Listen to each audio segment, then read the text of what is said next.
or anytime during the middle. This is not a survey about me, which that's why I'll present it. This is a survey just about how you heard about the class and some other questions that PCAR would love to know. So and then that would be great. So I appreciate that. So feel free to fill that out, send it, put it to the middle of your table when it's done, and then we'll collect those when the time is right. So my name is Eric Hatch. Been with Century 21 for 28 years, I think. So I've been around for a little while. It's been an enjoyable career. I've enjoyed it. So I just want to get a little bit of participation here. How many people are within less than 10 years in the business? Less than 10 years. And everybody over 10 years? All right, so we have some people. So thank you. Appreciate that. So I just want to get a kind of a feel of who I'm speaking with. Because you know the people who have been in the business less than 10 years, we're all in the same boat because you've never seen a shift in the market. All right, so maybe some other people actually can and have sold a few more homes than you have, but you're in the same boat because they don't know how to, in some cases, it's like this is all new. It's like, how do you do that? How do you go get buyers and how do you get sellers in today's market? So that's my contact information up there. If you want it on a QR code, you're welcome to take the picture of that. And then you should all have some slides that or some handouts and stuff. But if you need more, just let me know. And this will be at the end of the presentation as well. Again, in humility, I closed 74 houses last year, usually 70 to 80 houses, my assistant and myself. So I kind of just got, thank you. So, but this year it's been interesting because I'm already over 40 listing presentations for the first quarter in a week or two here, which is crazy. So I think there's business out there which we're going to talk about and how to really go get it. So kind of a raise of hands. If you guys, all, or just say yes, if you guys all had $100,000 in your bank account, and this is the bank account that is like the one that that your significant other just goes and uses all the time and just swipes the card. And so that bank account, if you had $100,000 in that, would you say yes? Would you feel comfortable? Okay. So if you had $50,000 in that account, would you feel comfortable? No? All right, how about if you had like $1,000 in that account, would you feel comfortable? Okay, I was newly married once, and I know all of you, if we were all younger. Remember in the college days where if we felt that we had $500? My nephew the other day, who's at college, texted his mother in the middle of a date and said, can you Venmo me $15 because I'm about to go pay at the date, and pay for the food with my date. That is panic mode. And so when you guys look on the screen here is that you've got your escrow board. And I hope that you guys actually have an escrow board or have some piece of paper, some numbers that you actually look at and see at every single day. And I hope it's on the board. Because if it's not, then you need to start one. And so if you guys have one escrow on the board, do you feel comfortable? No. 2, 3, 4, 5. So what I want you guys to see here is I want you guys to have the threshold of how uncomfortable it is. And I want you guys to think about this, and I want you to double it. Those who said, hey, I want 20 grand in the bank, or I want 5 grand in the bank, or I want 2, I want you to double it. If you get uncomfortable when you actually have 1 or 2 escrows on the board, and once you go below, because it gets really uncomfortable when you see a 0, doesn't it? So how do you explain that? Just 0. So if you have like 4 or 5, I want you to double the number. So then when you get down to your subconscious mind is a powerful thing. So if you then get down and you go, hey, I've got less than 5, your subconscious mind looks at that number and that board and I freak out. If I have less than 10, I freak out because you just know that it's going to happen that if you eventually have 0, then you're really going to freak out. Then my wife will freak out, okay? So, you want to have that. So I want to encourage you guys to have it on the board so you can see it. You can come in every single day and you can see what number it has. I have little flip charts that have numbers in my office that are like a 5 and a 4. It's like how many listing appointments did I go on? How many listings did I take? How many sold closed did I have that month? And I want to see that. If you get down to December at the end of the year and you go, I wonder how I did, you're too late. You should have already readjusted your first quarter and look, are you on target for your goals for the first quarter? And I know today's class is for the first group of lead generation, so I'm going to set the stage on how to basically set yourself up, and I will also give you some lead generation tips and things there, but I want to set you up on how to actually, when these leads come in, what you do with them and how you actually make money. Because that's what we are. Because basically, guys, this is where we are. We are 100% volunteers until we get paid. All right, we work for free. What other occupation is so stupid stupid to do that. Okay, so the deal is that and I'm going to show a slide that 90% of the people don't ever buy from you. Because that buyer calls you, that buyer calls you, and that buyer calls you. So how do you stand out different? That's what we're going to teach you that today. All right, so some of you guys might have you need clients, desperately looking for clients. Others of you have clients, but you have no time. And some of you go, I have clients, but I need ideas of what to do, and that's what we're going to share today. So there's really 3 ways to get a client, right? One of them is waiting for it. In 1995, when I started, I'd be on floor time. Floor time was amazing in 1995 for those who have been in the business a long time. I would sit there, and if I wasn't on floor time, I'd get there at 5 minutes to 5, and I would tell Ann Conley, who some in our office knows, and I would say, and she was on floor, and I'd go, Ann, it's already 5 o'clock. Oh, is it really? And she would pack up and leave. And I'd sit there for 2.5 hours of daylight and just collect lead after lead. Can you imagine having 3 leads with that walk in your office all at the same time, and you have to manage 3 walk-ins at the same time? That's what it was in 1995. But I could literally sit there and build my business, and I could wait for it. But things changed? Things have totally changed. Or you can pay for it. There are different lead sources out there that you can pay, and then I've done them all. Ask my wife. She knows I've paid everything and every little fun little thing because I always like to try it so then I can train and teach people and say, let's skip this one. Or you know what, that actually kind of works. There was a time that I was buying a ton of Zillow leads, ton of Realtor.com leads at $13,000 a month. But it was also bringing in a ton of money. So then you really need to ask your question, and your answer is like, if you have the ROI to it, why stop? And then when you eventually get to like Larry, how many years have you in business? 20? Okay, so anybody more than 28? 28. Oh, here. Come on up. Yeah, that's good. 28, so good. So we're about the same time. Remember in 1995 when interest rates were 10%? Oh, 10%. That was high. Now it's free money still, even at 6 and 7. But, things were different back then, where it took 8.5 months to sell a house on the market. That wasn't, so some of you are kind of wondering, how do I get into the market? Because is there somebody who just got their license like this year?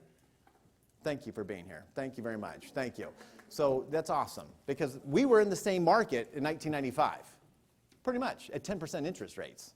But I did buy my house for $95,000, so that's a bit different story. All right, so you can pay for it or you can just make it happen.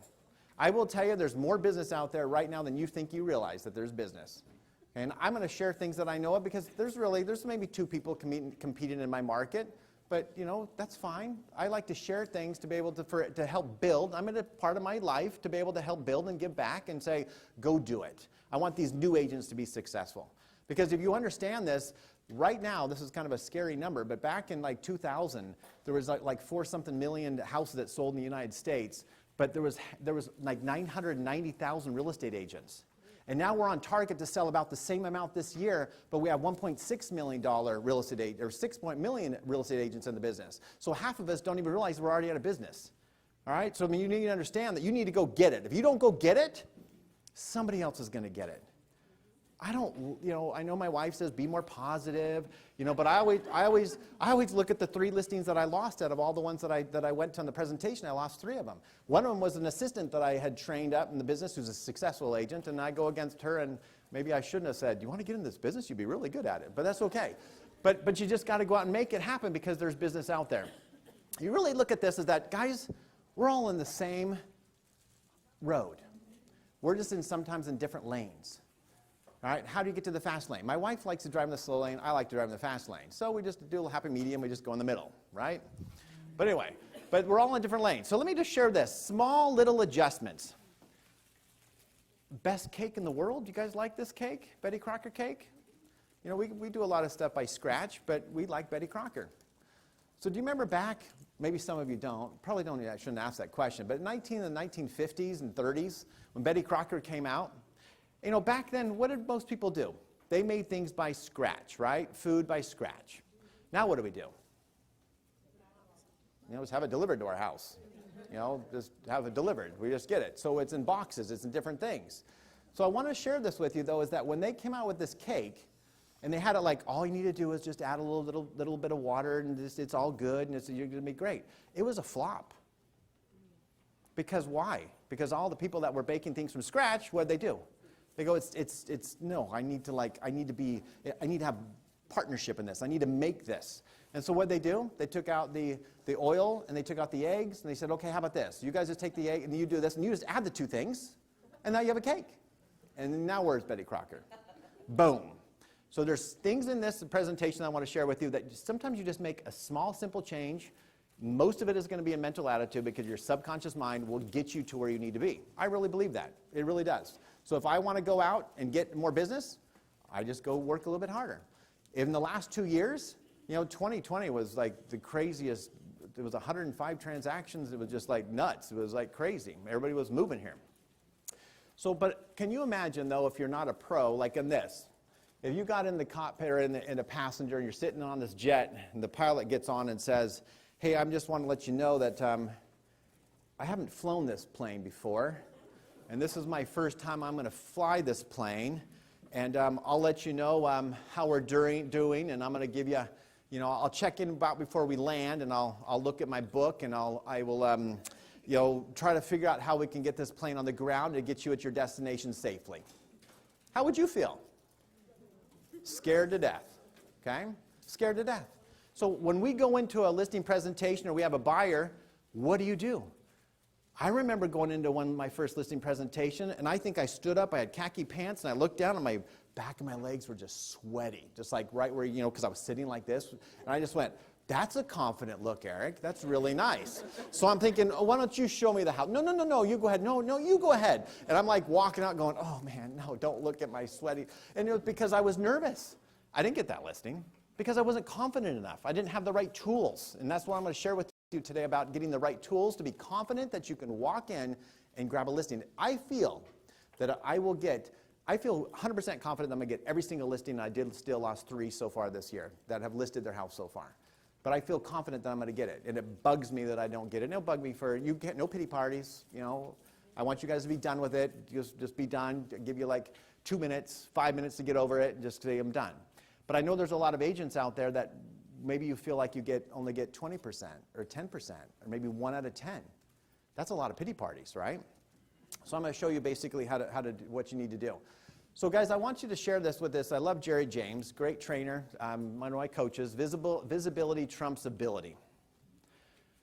There's a new agent that looks like he's literally 17 years old, and he's just turned 18, that has 10 listings, and he's in North Carolina. 10 listings at 18 years old, has the most babyest face I've ever seen in my life. I lost out on a lot of business when I first got in real estate at 24.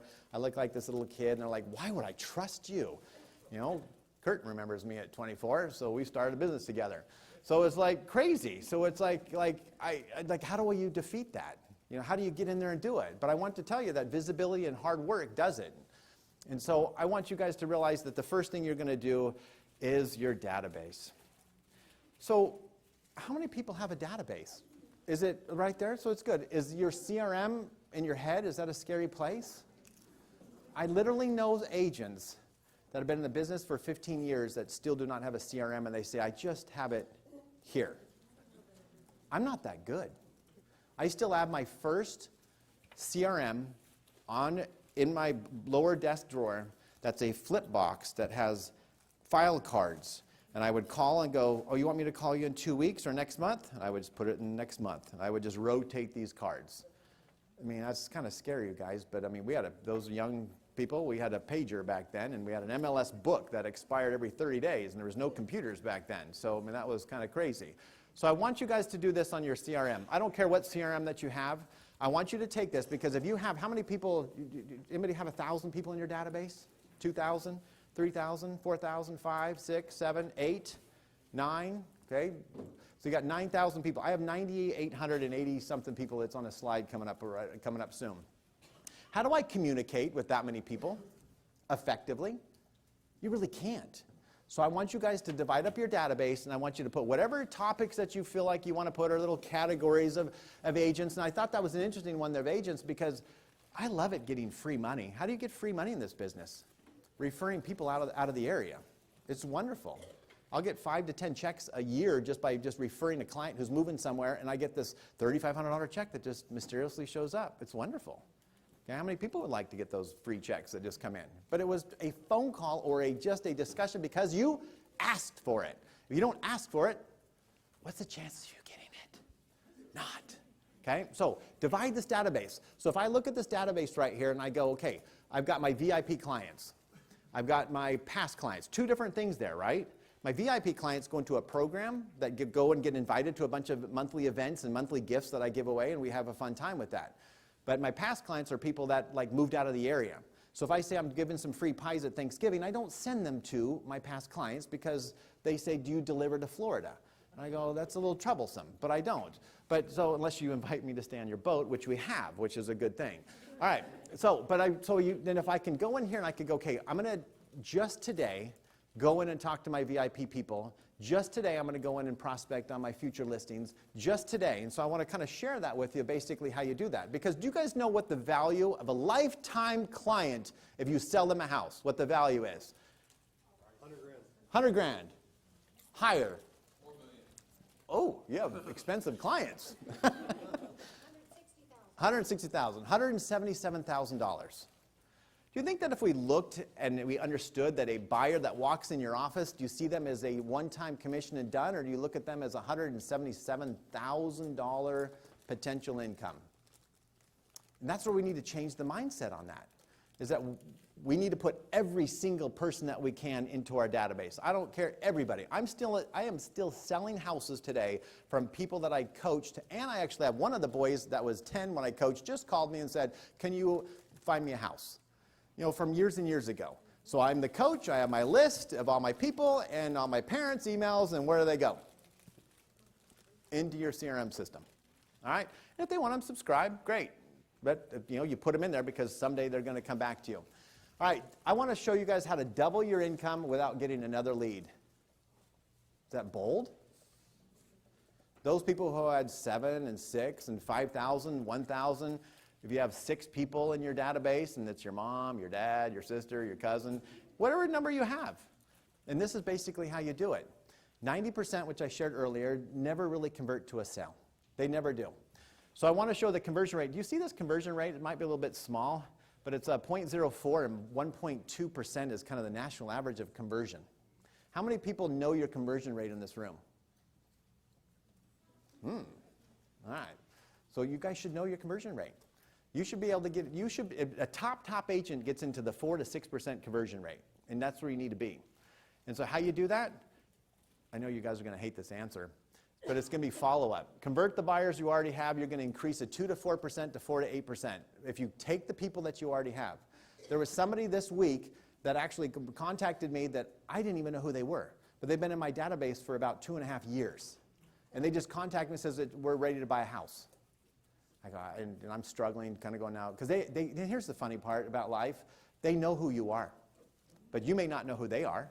But they know who you are. Because why? They're watching your social media. They're watching all your videos. And they just call up like your best friend. Hey, Eric, it's Sally. It's good to hear from you. And I'm ready to buy a house. And it's Sally. Hey, Sally, it's good. Let's go buy a house. And I'm quickly opening my database, looking at my phone, 717. I'm trying to find the person. And then you look at your notes and you go, hey, Sally, how's John? You know, but you got to be quick at it, right? Because like it's just too hard. When you have that many people, it's really tough to do so. So I want you guys to realize that you guys need to be a pro. Need to understand, be confident, be the pro that you need to be, because the market has changed. Used to be where you had to get in front of them in person and when they wanted to buy. We had people would walk into your office and go, okay, I want to buy now. Now what happens? Now you have to get in front of them when they want to learn, 3 to 6 months before they're ready to sell, and 6 to 12 months before they're ready to buy. You see the change on that? The Betty Crocker of like twisting, you know? I love Bill Johnson. You know Bill? Yeah, I love Bill. Bill was hilarious. Bill was actually in the office, and if somebody came in and walked in, I don't know how old was Bill, 96, 94, somewhere around that range. Somebody would walk in the office and go, hey, you know, hey Larry, you look, you know, you're coming in, okay, when do you want to buy a house? And if they said about, you know, maybe about 4 or 5 years, and they go, yeah, go talk to them. Because Bill wasn't going to be around in 4 or 5 years, right? So that was funny. He goes, yeah, I just said, you go talk to the girl over there. If you're buying right now, I'll take you. So you got to realize that a lot of this is just longevity, where you have to put them in a system, and then kind of let your system do the work. and also call, email, and do all sorts of other things. But it's changed. Educate them. How do we educate them? Newsletter. Videos, social media. All right? So do I send a newsletter? That newsletter, it could be important that could go to your whole entire database. But if I had an expired listing, if those are going after expired listings, which I'll show one of those soon, but it's like you get an expired listing and you do a whole video series on that expired listing of how you came in and actually repositioned the house, sold it about a week later, and be able to then tell other sellers who are expired listings and then use that on social media to be able to boost, to be able to what? Go to your expired listings and say, I'm going to take 15 minutes right now and I'm going to go ahead and prospect on my expired listings today. Tomorrow, you go say, I'm going to go prospect on another group of your people. But who are we forgetting of the 177,000 people or dollars per person? You're forgetting too many of your past sales, your past clients. Anybody like drive in your neighborhood, you sold your house, you thought you were super good friends, and 4 years later, another sign of some other competitor just showed up in the yard in front of your client's house? Yeah. How does that make you feel? And then here's the question you need to ask yourself. When's the last time you talked to them? And if I ask myself, a couple years, that's totally my fault. But if I say, boy, you came to my customer appreciation party last week, and you took my crumble cookies, and I got you a pie, and then you list with somebody else, then that's when you have a little pity party for 2 minutes, and then you're over it, okay? All right, so social media is where you want to put. You know what lead means? They're supposed to lead to a transaction. Don't lead me around for 6 months, and then you move somewhere else. But how can you be smarter? This is what you do on this too. It's like if you have a buyer that comes and then I go, Larry, where are you moving? You're coming from LA, that's great. So what other areas are you moving to, Larry? Open forum. Tahoe. That's great. Do you have an agent in Tahoe that you might want to consider using as well? You know, Larry, I got some great friends in Tahoe. I would love, as you're coming up, what day you're going to come, and are you thinking of when you're coming next week, or you think you're going to go up to Tahoe the same trip? Yes, great. Let's connect. Let me connect that. And people say, I'm going to go to Redding, I'm going to go to Chico, I'm exploring everywhere. Then I'm putting 3 or 4 agents in line and on their trip and setting it all up for them. Okay, because if you actually are going to show them and they don't choose you, volunteer time, right? But how can you actually utilize that, get a referral, but then you would say, Larry, thanks so much. I'm so happy that you actually found that $6.7 million house in Tahoe. Good luck with the snow. And but do you mind doing me a favor? Do you mind? Okay. Do you mind? I'm going to send you a link to a couple of reviews, and do you mind giving me a review on Yelp and Zillow and different things that you can't do Zillow because you haven't closed the transaction, but Yelp and then Google My Business. Do you mind? I'm going to send you a link. And he says, yeah, because I have so many reviews on my social media sites from people I never even sold houses to. And why is that? Because I asked for it. So ask for it. All right, because we're going to talk about that in a minute too. 80% of your business happens between the 5th and 12th contact. So how do you double your conversion rate? Pick up the phone and call your people. And call them. Those who haven't spoken to somebody in a year and you call them up, does it feel like it's really awkward conversation, or does it feel like you just kind of picked up right where you left off? It's where you left off. And if you put the right notes in your CRM system and go, hey, how's Sandy, your dog? Oh, he remembers my dog's name. That's so good. How's your RV trip? Last time I talked, you were going up to Oregon. How was that? Oh, great. And then you have these conversations with them.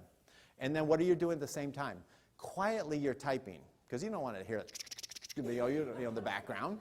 But you're quietly taking notes, and then you put it in your CRM system, and you go, hey, that's so great, Larry. Well, look forward. I'll call you in a few months. And hey, by the way, has any of I'm sure you probably met all your neighbors now. Have any of them ever come to you and welcomed you and said, yeah, we're kind of thinking about selling?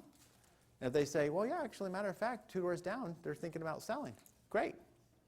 Then you send them a letter. I just had that actually up in Nevada City. So he says, yeah, my neighbor said they're moving in 2 months. And I've sent her 2 letters, haven't heard. But do I give up yet? Or do I continue going right here to the 5th and 12th contact? How many people in here have contacted somebody 12 times and they finally picked up the phone? All right, and I'm going to kind of talk to you about that. Because you don't want to say no for them. Because if you don't pick up the phone and you're not calling them, guess what's going to happen? You're going to get the no, no, no, no, no, because you're never calling them, so you're just going to get the no, no, no, no, all right? Because you're never going to sell something to them. But there's modality of people. Okay, you guys need to understand and realize, if you can see those pictures, is that if you have a mom that you're trying to call and she's brushing the teeth of her 4 or 5 kids sitting in the bathroom, do you think she's going to pick up the phone, or do you think it's going to be a good time for her? No, but if they're out shopping or they're doing something, so you got to realize that you want to communicate with these people multiple ways. And some CRM systems actually have a texting, option. Some of them have a call option that you can actually, have. So you want to find out which way they're actually going to communicate with you. And if they're going to be communicating with you, and all of a sudden, wow, I've left a message, I left an email, and all of a sudden I left a text, and boom, I get an instant message back from them. And we're going to talk about video in just a moment, too. So those who don't like video, get ready, because it's coming. And thank you, Jessica, for sending me your video. And congratulations for your 1-year anniversary at Old Republic today, too. So thank you. All right. So what we've got is that you need to realize that people are busy. Sometimes they're going to be rude on the phone. No one's ever been rude to a realtor on the phone, right? But if you do you like, okay, I'm done prospecting today, I'm going home. No, you pick up the phone until you get somebody who says yes. Pick it up. Don't leave on a negative note. And so, wow, that's a really small screen. I want you guys to time block this. I want you guys to time block time for prospecting. Because, some people will say, oh, I do that. Oh, I work out. Oh, I eat healthy. Then when you really think about it, when's the last time I was working out? It's been a while. When's the last time I ate healthy? Well, it's been a while. So you have to realize, when's the last time I prospected? And this young 17-year-old or 18-year-old who looks like 17, he's prospecting 2 hours every single morning. His office they're the #1 office, and they're just dominating the listing sides because that's what they do. It's because they prospect. If I actually sat you into a room and said, I want you to prospect for 2 hours, or you go to floor time, and what is floor time, 3 hours? And you sat there for 3 hours. I love it when I see people playing solitaire at floor time. It's so good. I can't wait to get in that game. All right, but so what are you doing during that? So if you're sitting there, if you're on 2 hours, 3 hours, sitting and prospecting 2 hours, do you have enough to do? When you come to floor time, do you have enough to do? You have plenty to do. You pick up the phone, you start calling. So I want you guys to block in, to do 2 hours is tough, but if you have 15 or 20 minutes, if you don't have any business, you do 2 hours. You do 2 hours every single day, and you block that in. And if somebody calls, your significant other calls, you do not answer the phone. You just sit right there, and you just call, email, and you just keep working. And I promise, if you do that for the next month, your business will just explode because you're making the effort to do so. So you guys need to realize and understand that prospecting is where it's at. And I love this one. And I don't know if any of the girls have tried this yet, but you go to Starbucks, you get all those little plastic things you get free at the title company that just, you can put your little paper in there and it stands up and you go, I'm a realtor, do you have a question? You go to Starbucks and sit there every morning. I'll be honest with you, that's probably better than floor time sometimes, right? And now you're creating your own floor time. And if you go there like every Wednesday morning and you're there consistently, because consistency is the best, guess what's going to happen? Who else is there every single Wednesday morning? It's the same group of people. It's the same group. And they're going to kind of go, oh, no, that's cool. They're going, oh, that's cool. And then one day they're going to go, I do have a question. And where do you put them? In your database. Okay? I had somebody super excited. She's not here, so I can tease a little bit, but I won't mention names. But she was so excited she got her first lead that walked in the office. She was so excited. They go, I got the lead. She comes running and goes, I got this lead. This is great. I said, I got their name. I go, do you have their email? I kind of forgot that one. Do you have their phone number? I kind of forgot that one too. So, it's about, don't be so quick to get off the phone call. If a buyer calls and says, hey, I'm looking at trying to buy some real estate. When are you coming? When are you coming? When are we going to be able to put face-to-face and get here? They say, we're thinking somewhere in about a month or so. Great, I'm calling you in 2 weeks. Actually, I'm calling them the next day. After you put them in the drip system, you want to call them up and you go, hey, just want to check in with you. Did everything that I'm sending you on point? All your houses that I'm sending, are they on point? Yeah, I'm kind of thinking about moving this area. Can you go push this way? And then eventually they're going to go, now who are you? And the next call, who are you? And then they realize, oh, hey, Eric. Oh, hey, Eric, and then they're going to have this conversation. But I'm going to show you a couple of ideas that you're just going to absolutely love. But I want you guys to time block, because if you don't put it in your calendar, it's not going to happen, right? A little marriage counsel, put dates. Go on dates with your significant other, all right? Make sure you do, All right, make sure you just always keep that relationship as the most important relationship. Spend the time with your significant other, husband, wife, whatever it is. Please, don't. I've got a niece that just said that they're splitting up, and it's like, why? And they said, we grew apart. How do you grow apart when you're supposed to be on a date night every single Friday night? All right, go on a date night. We drove by the Studio Movie Grill, and I said, wow, we haven't been here in a long time, because, honey, we were there Monday. I did it as a joke, but it's like, you do things, you go. All right, so time block. All right, so I want you guys to realize inside your CRM system is like, if you do a big group, like I did a video this morning, that's going to go out to a specific seller-generating lead generation source that I have. That's a little bit, it's more of a long play, and it's going to basically say, I wanted to check in with you to see, how your equity is doing in your home. In the subject line, how's your equity? Are you curious about your equity in your home? Because, some people like to understand and said, well, what's your home worth, right? That's great. Everybody knows, I can just look on Zillow and that's what it's worth. But when you talk about equity, people want to know what equity is. I want to know what equity do I have? And I'm going to show a couple ideas here soon. But I want you to understand that you can do mass text, you can do mass emails. Blindly, please do not text 1,000 people and they all get the same text and they're all connected together, because that would be a little bit weird.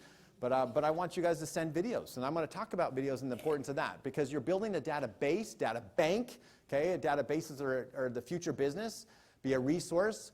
I want you guys to do a market update once a month. I want you guys to do a video of each, once a month. You can do in building, mind share. You're getting people to understand. I think I took 2 or 3 listings recently, and I don't know who they are, but they just called me and says, oh, I see you. I see you. Why do they see me? Because I'm out there. And if you're not out there, they're not going to see you, right? So you just have to do that. You can't just wait for it in the very beginning of the slide, because that doesn't work anymore, all right? Jerry James again. I hope you guys have some type of paper that actually you can log in, and actually say, how many people did I talk to today? If I go through a day and I don't call a past sphere of influence, a past client, or do some kind of marketing of my sphere, and it's 9 o'clock, I'm freaking out. And I think I called 2 people last night, like at 8:40, and I said, oh, I got to make my calls. Because if you go, and if you know what happens in real estate? You go on vacation for a week or 2, you come back, and then about a month later, you're like, where's my commission check? And it's because if you took some time off here. So, but you've got to go in there and actually mark it down every single day, and you'll be surprised. You'll be surprised. I actually have a stopwatch, and there were some other people we used to do some training. As I said, here's 2 timers. I want you to come back, and I want you guys to actually, when you prospect, I want you just to push start and prospect, and then stop, write it down, 20 minutes, boom, and then come back to me and let me see what you got. Get an accountability partner. And that's what we talked about this morning in one of my trainings, is that start doing videos back and forth. Say, okay, Christine and Tammy, I want you guys to partner up, and I want you to send a video to her and you a video to her, and I want you guys to actually say, how many people are you going to contact today? And whoever loses, go to Starbucks and buy that person a cup of coffee. Get an accountability partner. It could be your manager, it could be your broker, but get somebody that's in the office that can just go, and you just it will help you.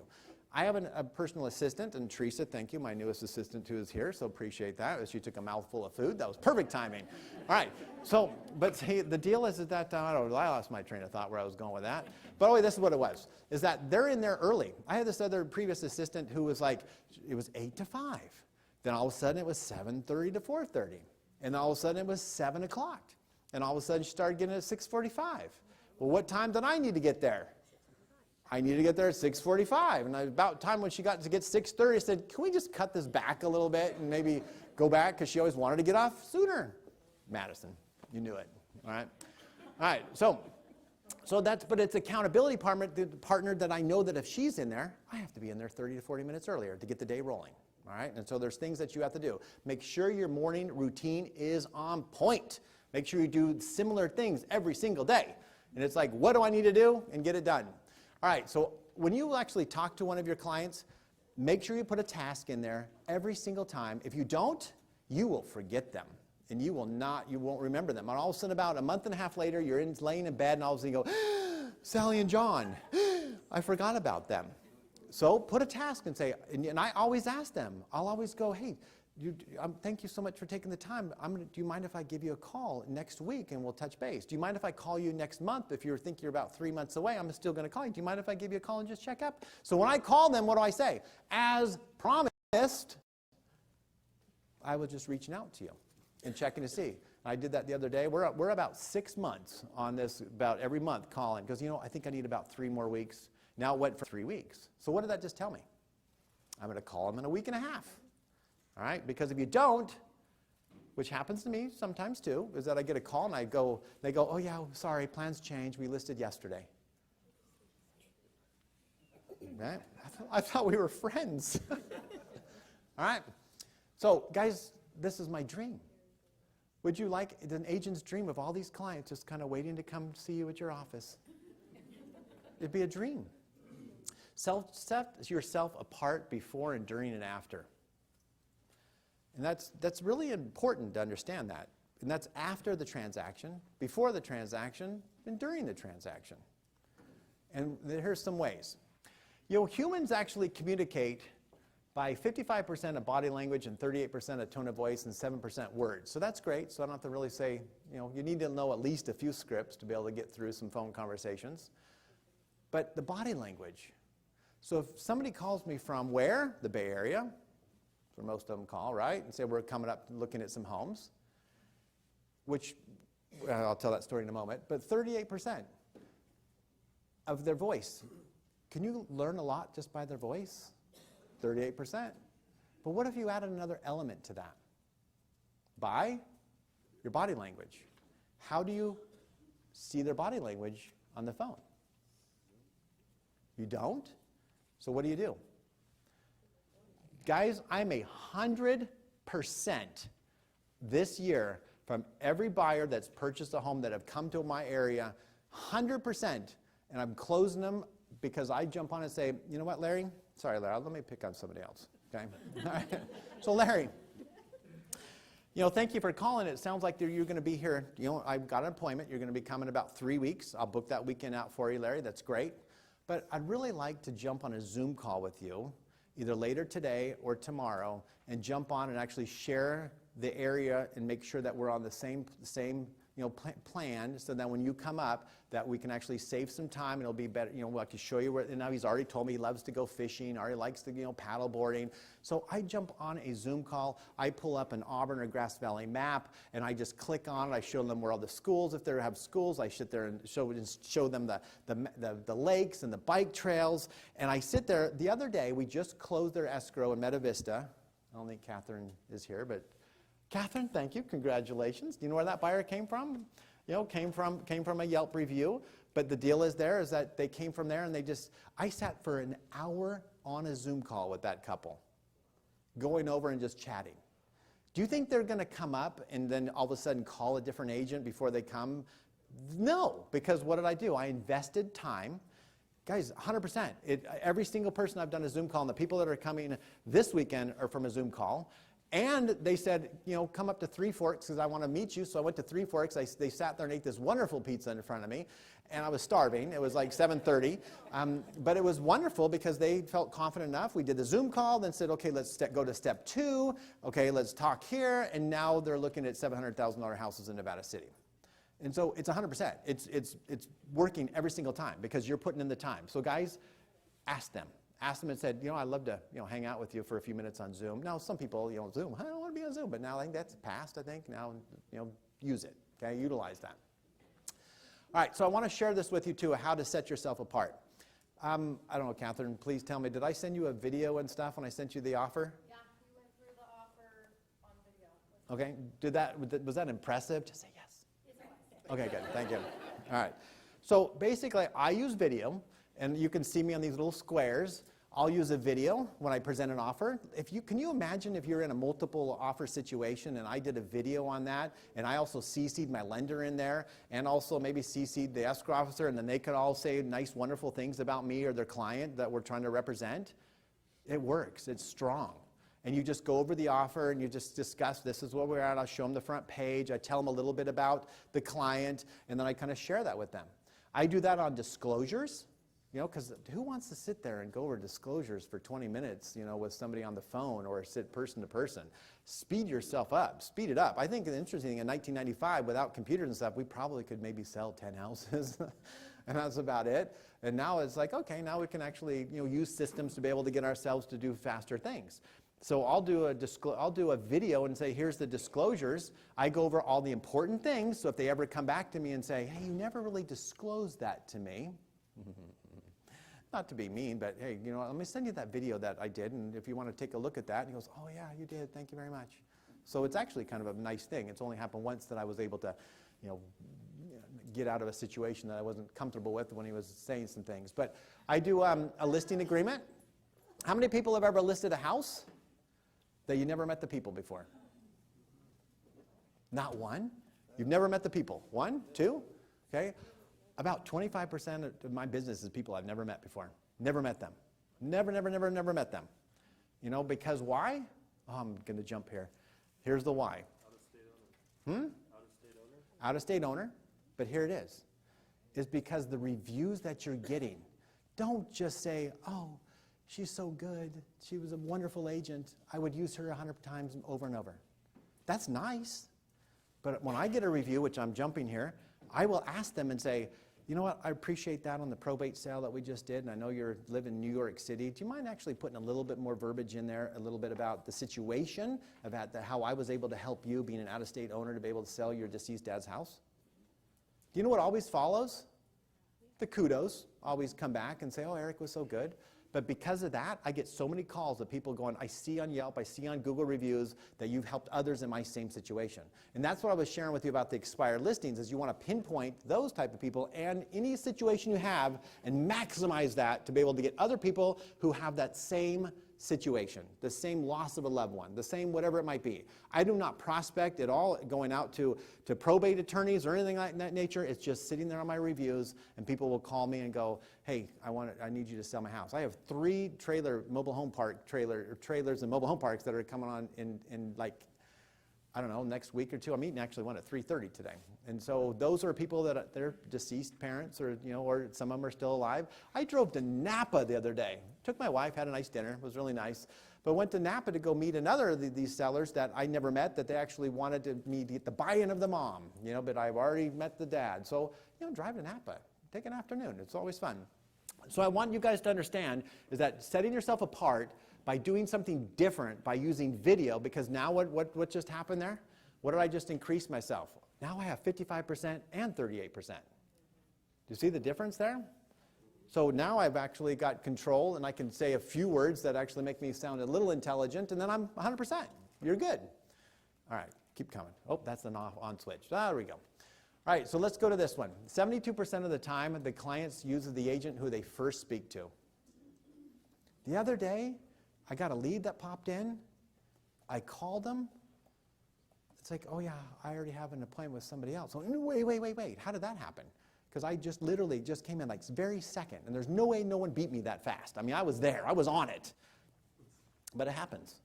And then what do you say? Well, we're meeting with somebody already, and but I think we're probably good. And I say, I think that maybe a second opinion. Do you think you would like a second opinion? Because there's always 2 different opinions on things. And oh yeah, it sounds really good. So I went to listing presentation yesterday and got it. So it's like oh, that was a funny story too. Another one too. I won't tell that one. All right, but it was funny because if they actually are going to meet with, I'll tell it. It's funny. But if there's somebody like who actually, I went to a listing, it was about 3 years ago. They had 3 appointments. I always like to know if I'm coming in first, middle, last, wherever it is. And there was another agent coming behind me.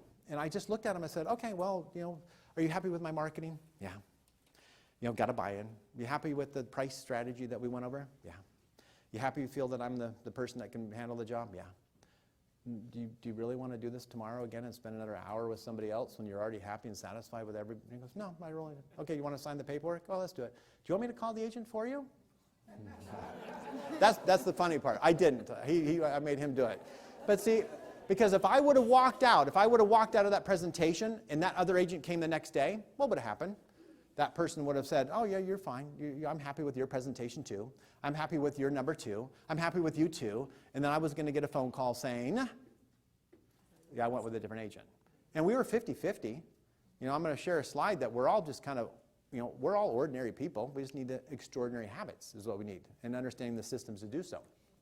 So speed to the lead gets you $177,000. All right, so I want you guys to actually set it and forget it.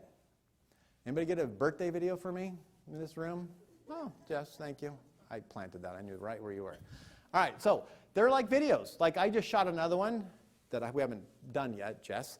But like that cake right there on your left is was a cake that my sister-in-law made. So anytime we actually have a beautiful cake, I take a video of it. And I'll say, hey, just want to say this is Eric Hatch. I'd say, Sally, thanks so much for having a birthday. I really appreciate you. You mean a lot to me. And out of this cake, that we're going to celebrate your birthday today because, and I'm going to have a piece of cake in your behalf and blah, blah, blah, blah. Happy birthday. So that right there is my little birthday video for the year. There's other happy anniversary videos of the year. There's client appreciation stuff. But those videos, you can put your videos in, do it once for the year, and then just go plug them in your client's birthdays, and they just go out. You have Facebook. How many people actually go on Facebook and say, oh, happy birthday? How many people actually do that? It's good. You need to do it, but it's like set yourself apart and be different. And so go swipe all the birthdays out of out of Facebook, do it every month, and then plug them all in. So then on January 1, you plug them all in, and all of January they get all these, a video versus me just saying happy birthday on Facebook goes a long ways, guys. So set yourself out different apart using video. We talked about video in the class this morning. You don't have to be perfect. Just record it. Everybody knows what you look like. Everybody knows what you sound like.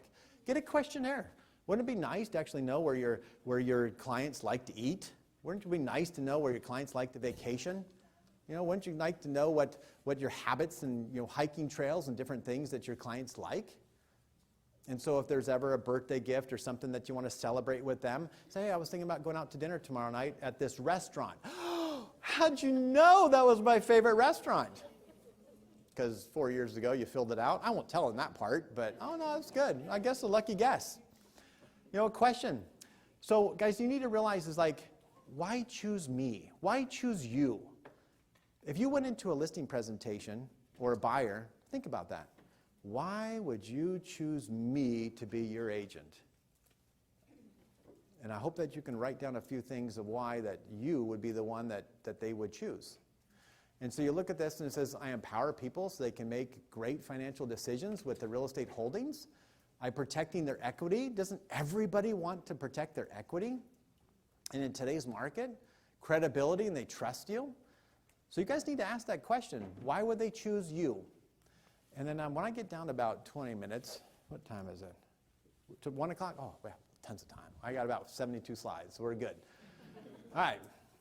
So this goes on to credibility because people are going to want to see credibility. We're in a referral business right now. People want to see you. So I want you guys to make sure that brand new, wherever you're at, I want you guys to make sure that every single transaction you are asking for a review. Because remember when I said wait for it, that worked for me. Pay for it worked for me. And now I'm not paying for any more leads. And now what's the next one? Just going and getting it.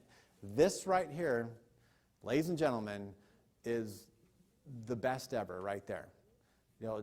That actually last year, I sold more houses. We did 30 transactions last year with those right there of the referrals of just on my reviews.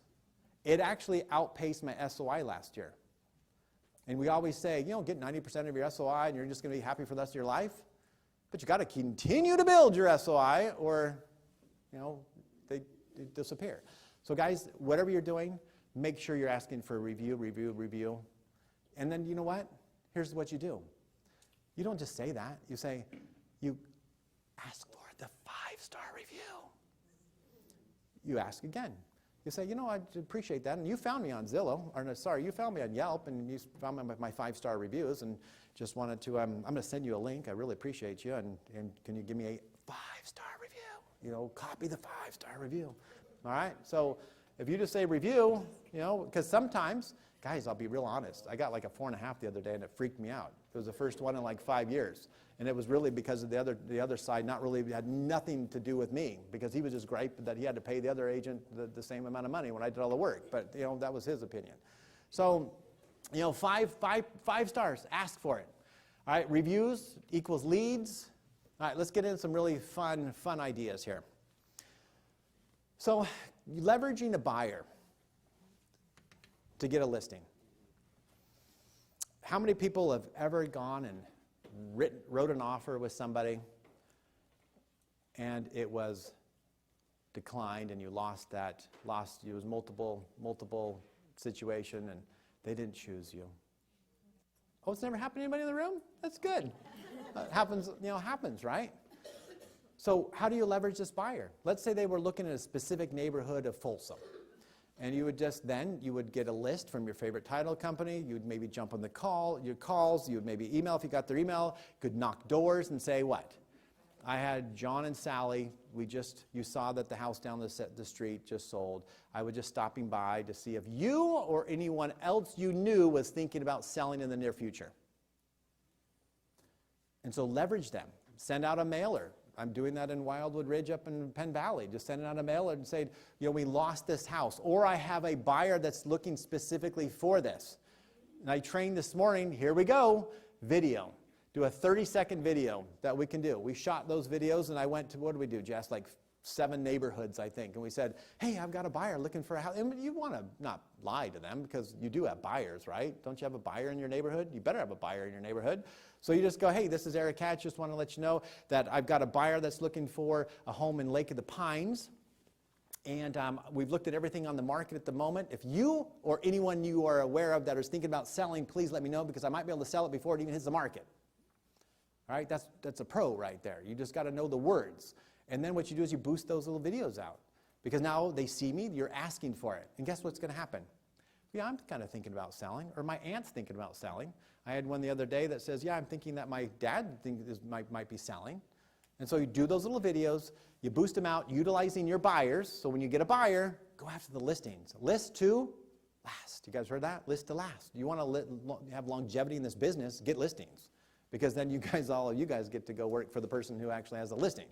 All right, and then they, thank you, Christine, for doing open houses. Christine loves doing my open houses, which is fantastic. All right, so what we've got is that leverage these buyers to be able to get these ideas. A buyer looking for your neighborhood video, which I just shared with you. Do Instagram or do like quick little polls. Who's a social media specialist in here? You guys all like social media? No one's shy of social media, right? If you're like freaking out about social media, you need to either hire somebody to do it for you or just start doing it.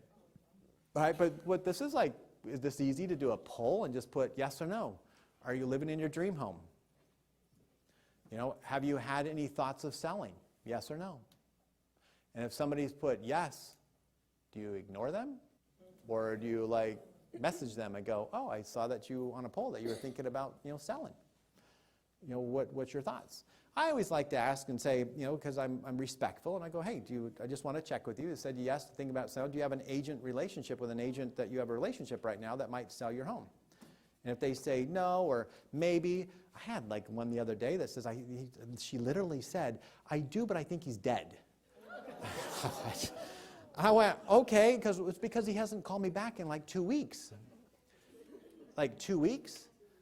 I answered a phone on the golf course the other day, and from a lady who said, during Easter, it was on a Saturday of Easter weekend, and she said, I've called my agent 3 times that I just bought this house and we were going to flip it, and he knew we were going to flip it, and he's actually not returning my call, and finally texts me and I say, I'm busy, my family, I'll call you next week.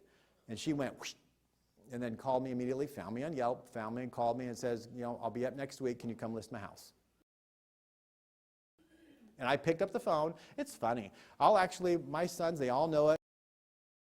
My sons, my son-in-laws, they hold my phone. They put it on mute. So if anybody knows I'm on the golf course, I'll just sit there and I'll hit, and when I'm on mute, and then they'll unmute, and they just stand right there and they hold it for me, and it's great. Nothing wrong with that, right? It's good. All right, how about these right here?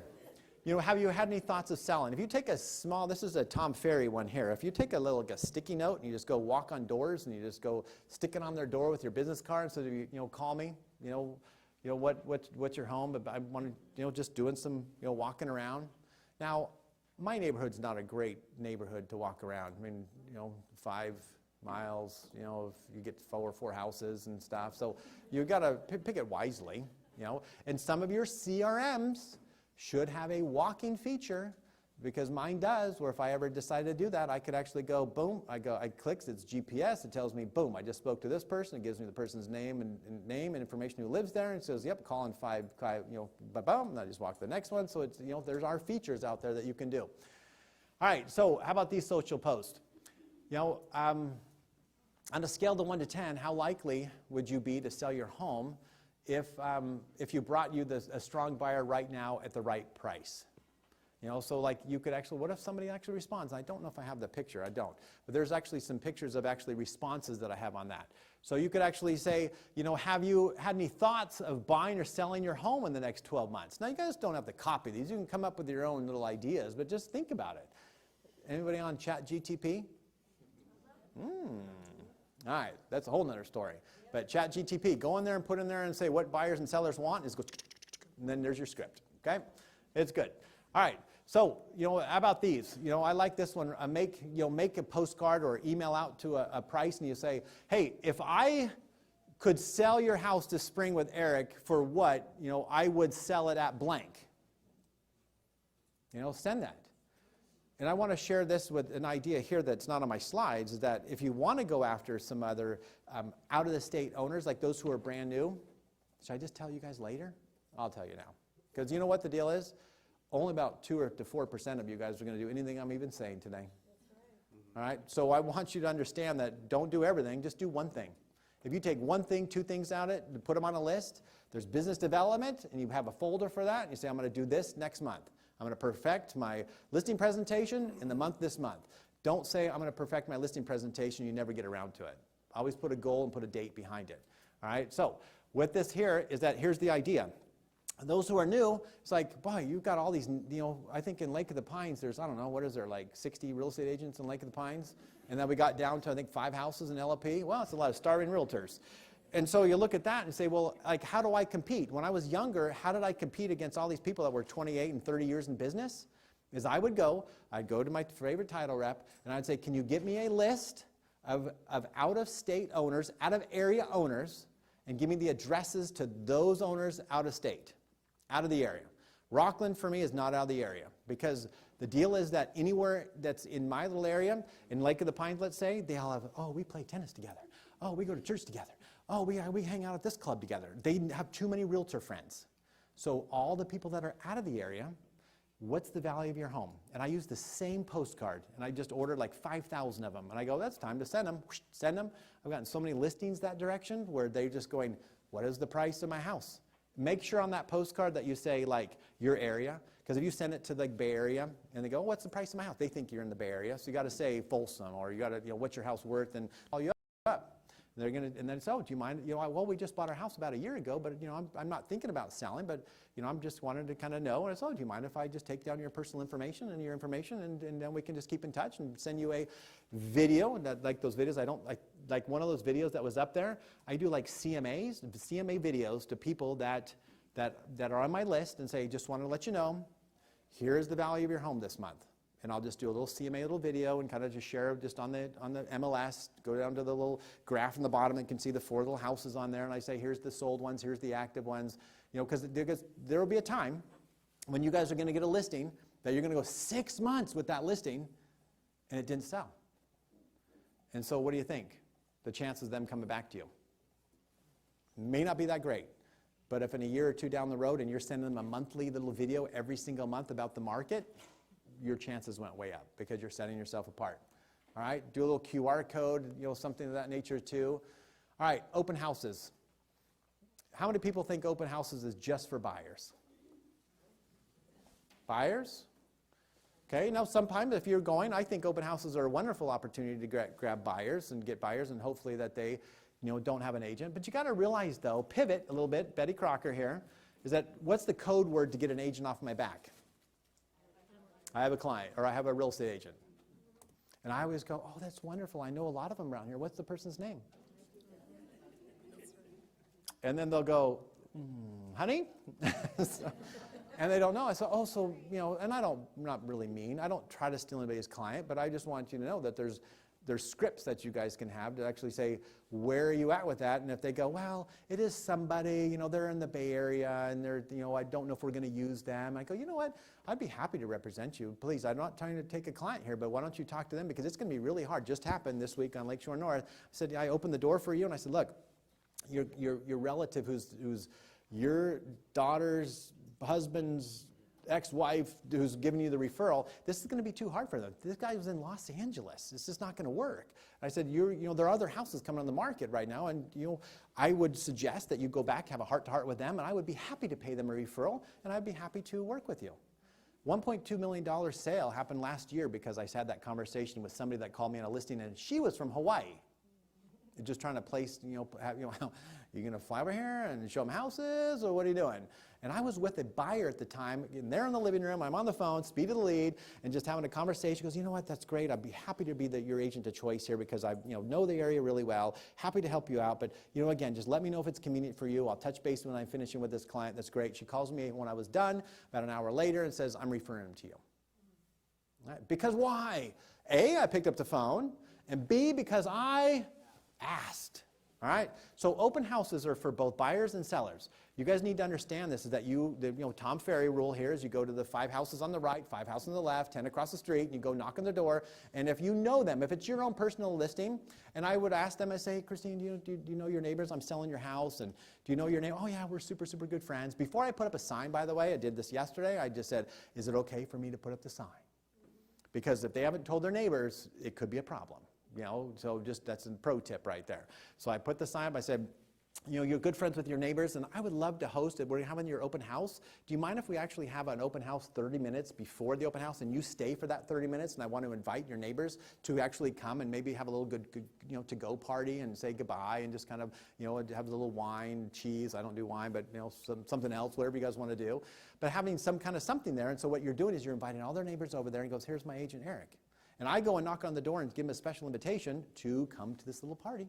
You could do it in the evening. It could be a special open house for any neighbors only, and have them come to the party. Now guess what happens? Have you guys ever gone to a neighborhood, there's a sign up on the market, boom, there it goes for sale, and about a week later, what happens? That sells, and another one comes on the market. Wow, honey, did you see they got $1.5 million? Or that's crazy. Well, let's sell our house. All right, and so I just closed, I don't think she's here, but there's a mobile home, and right next door. She just listed the next mobile home next door. And she'll probably list the next one, the next one, the next one, because she's, again, visibility. So I want you guys to realize that when you guys are in there talking to those buyers that are walking into your house, and what are you going to ask them? They walk in. Where are you from? Auburn. Oh, that's great. Now that's a good one, because let's say my open house is in Auburn. I say, okay, great. That's perfect. I love this. Are you working with an agent? She says no. And then I would say, do you need to sell your house before you purchase this one? Yes. What just happened? I just got a seller right there. Okay, so you got to realize that. Don't just because they walk in, you need to ask them, are you working with an agent? Yes, but do you need to sell a house as well? Because maybe they have an agent here, but maybe they are coming from the Bay Area and they don't have an agent in the Bay Area, and you can refer them. Right? So it's about just asking and opening your mouth and doing that. Zillow's estimate. This is one that we do, is that you can do, if you did 5 of these a day and just mailed these out, get his estimate, go print it. I know some people don't like Zillow, but this verbiage is really crucial from Jared James. I came across, no, actually, sorry, this is Tom Ferry. I came across your Zestimate, and I have my opinion as well. What value do you think your home is worth? So what did you just do there? Curiosity, right? It's like, well, this is what Zillow has. Is anybody excited about their Zillow's estimate right now? Anybody look lately? Because I know that our old broker, Gonzalez, his estimate had a certain number and mine had a certain number. I said, I'll trade houses, because he was on a lakefront and his estimate was lower than mine. I don't know, it didn't make sense on what Zillow was even thinking. But if they look at this estimate and they look at that and go, wow, that's really low, but I'm kind of curious what Eric thinks about this home too and his price valuation. I certainly have my opinion of what this estimate is, so I'm going to call Eric right now and I'm going to straighten this out. How many people have ever got a call and said, can you please call Zillow and fix it? I'll try. So mail these out, and that's all you do, just mail it out, put it in an envelope, stick it in there, and then see what happens. All right?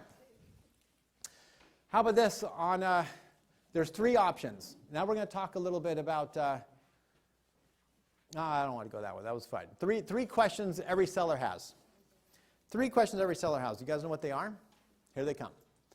What is my house worth? So if you're sitting in a listing presentation, you're there, and they're going to ask you, they want to know. This is what they want to know. What their house is worth, all right? How long is it going to take? And are you the right person? So if you're not answering those questions for them,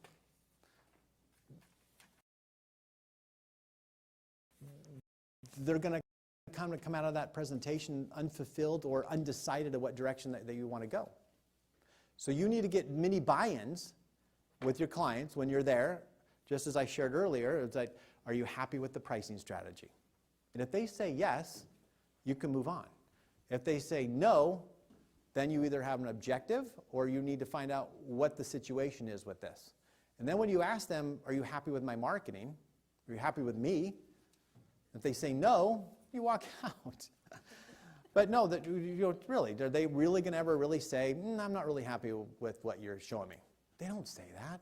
It's like, they're happy. So that's what they want to know. I use this line straight up. When they go, do you have, now we sit. Now, going to go a little off subject here, but okay, I'll do it briefly.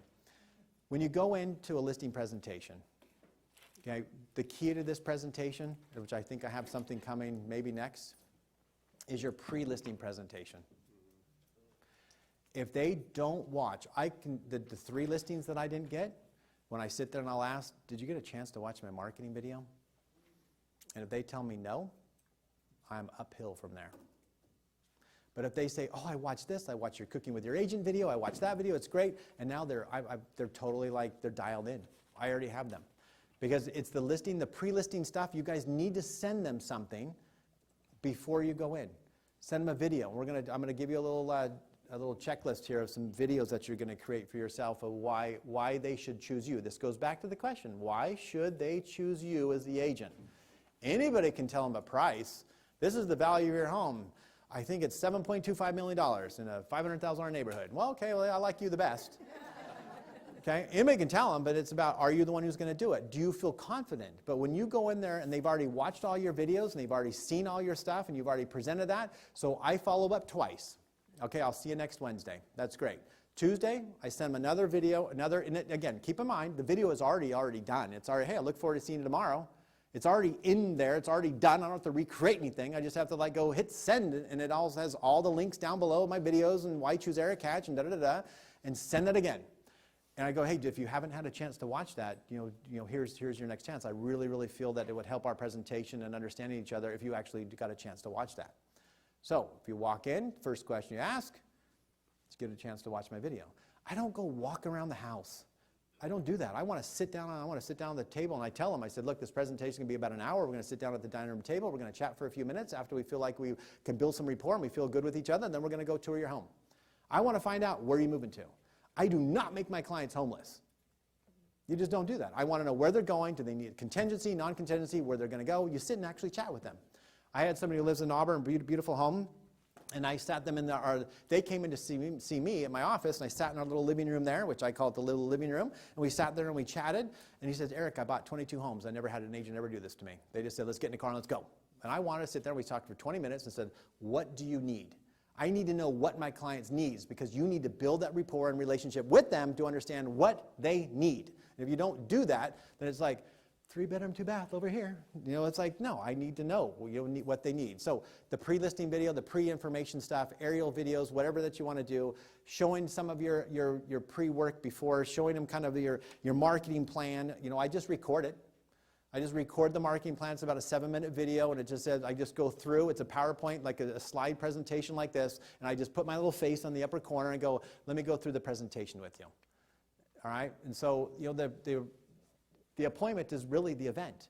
Then I get the report. Then we ask any questions. And if they go, well, do you, what's the value of my home? Well, we're going to talk about that after we get back, and we'll go tour your home. But I said, bro, I understand the 3 questions that you want to know is what the value of your home is, how long is it going to take, and am I the agent that's going to get it done for you? And they go, hi, that's it. What did I just plant already? I just planted that. Okay. All right. And then in my presentation has all these beautiful hyperlinks that actually link to the virtual tours. It links to the aerial video. It links to all the new kind of fun stuff that we actually do. So you can go create this, put it into a PowerPoint, put it into Drive, just go do little links, takes a little bit of time. It goes to my YouTube channel, goes to just list of just old postcards, goes to like some staging things. Just my database talks about what we do. So then professional photography. I went out. If you guys aren't going and interviewing people, just go interview people.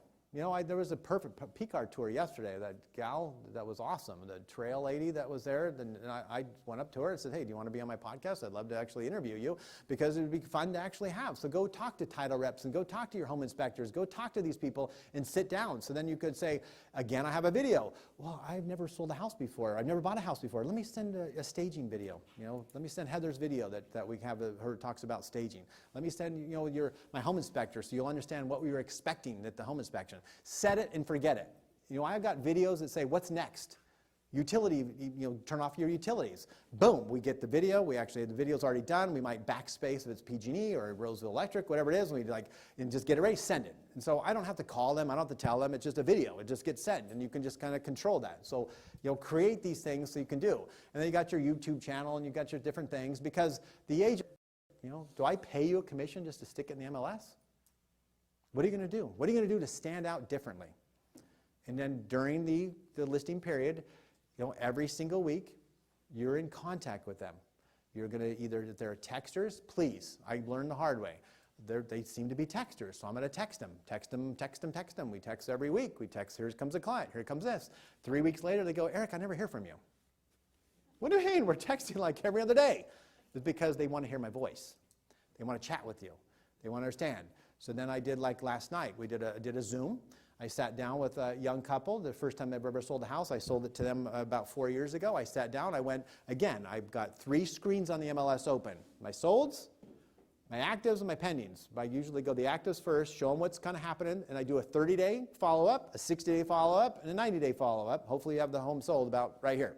All right, so then you have these follow-ups, and then we got a price reduction last night. Because I showed them, they need to see the statistical stuff to be able to make an educated decision, to be able to move forward, trying to protect their equity. But you need to stand out and be, I'm just not going to put it in the MLS and hopefully it sells. So every single day that we start at 0. I start at 0. You start at 0. Everybody in this room starts at 0. So what are you going to do differently tomorrow?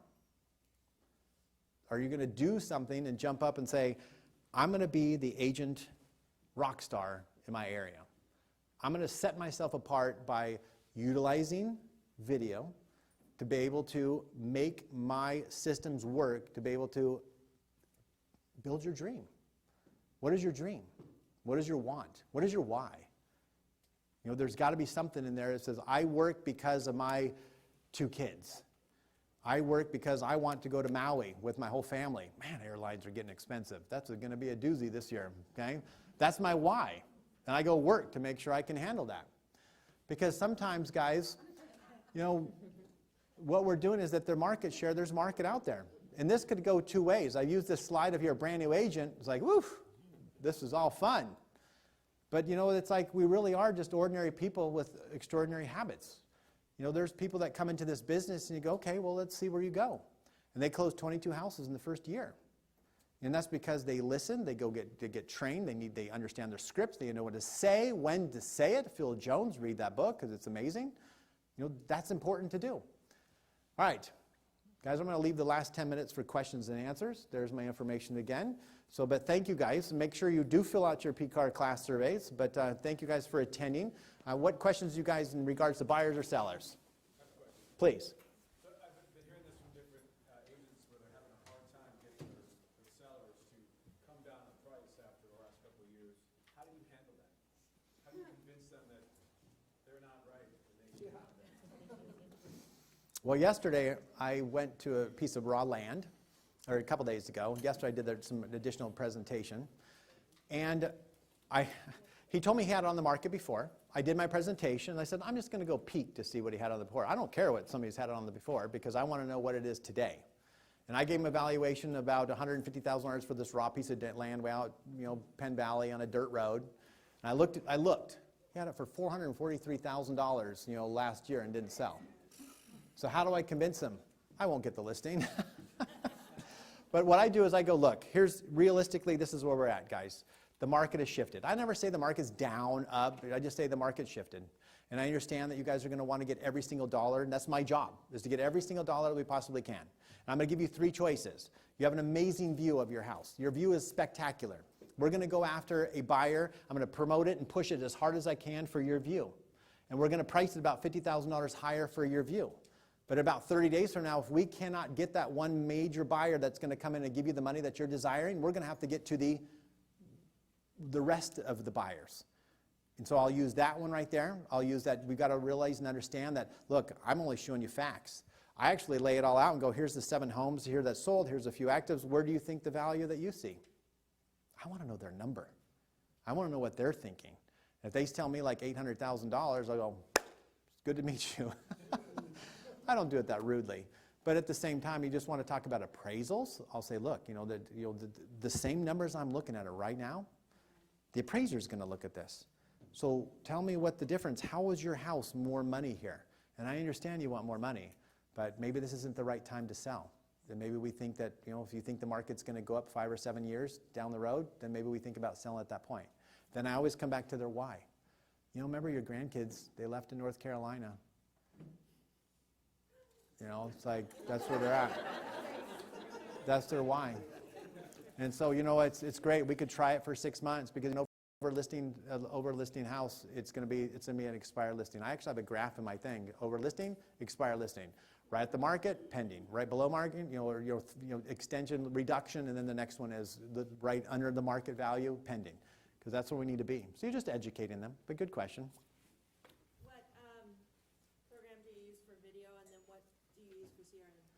I use Chime for the CRM, which I like. In the video, I use BombBomb. Now, Loom, L-O-O-M, that actually does let you do 5-minute videos for free, 25 for free. All right, so you can, L-O-O-M, you can do that, and then you got to pay something. I use BombBomb. BombBomb is fantastic. It actually tracks them. It shows when they opened them. I can schedule things out on BombBomb. It's great. You can just use your phone though. You can just use your phone and have a bunch of videos sitting in your phone, happy birthday, and then just send it, but then you're having to remember it. And the whole point here is to try to maximize your time. Okay? Good question. Larry, did you have a question? Yeah, I was just wondering how long it took you to establish your kind of video marketing that you're doing. Yeah, what was it? 15 years ago they said do video, and I jumped right in. So, because you go back and look at those. I went and interviewed 30 businesses in 30 places, all over Nevada City, Grass Valley, interviewed them. I actually have got video of going back and cooking inside the people's kitchens and stuff and doing a video in there. And it's a way to get free food. I liked it. It was fun. Yeah. So, but yeah, I would say 10, 15 years. That's really, but basically what I've been doing. And the deal is that you look at my YouTube channel, you look at the social media, and you're like, can't touch this. That's a good song. But the deal is, though, is that you have to just start somewhere. I don't care if it's 1, it's 2, it's 3. You got to, Catherine. I have 2 questions, if you don't mind.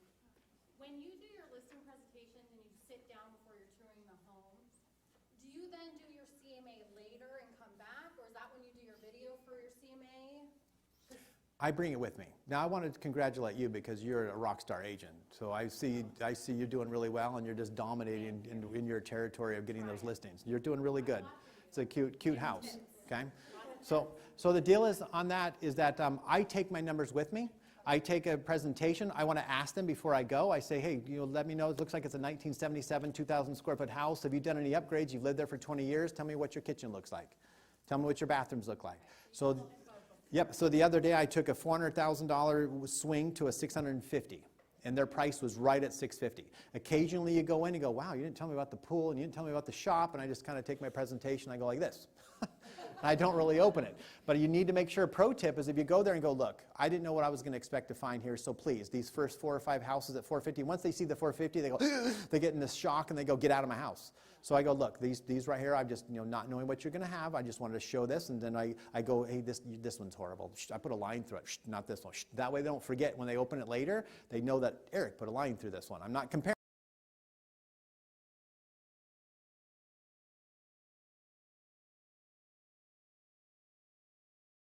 comparing your house to this. You got to be really careful, because the one I went to a couple days ago, they actually said, hey, you already met with one agent. Did they give you, I always like respect, you know.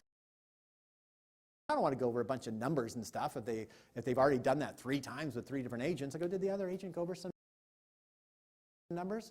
He goes, no, they said they would come back and give them to you. I would personally, I really feel, guys, when you come back, those are new, don't come back.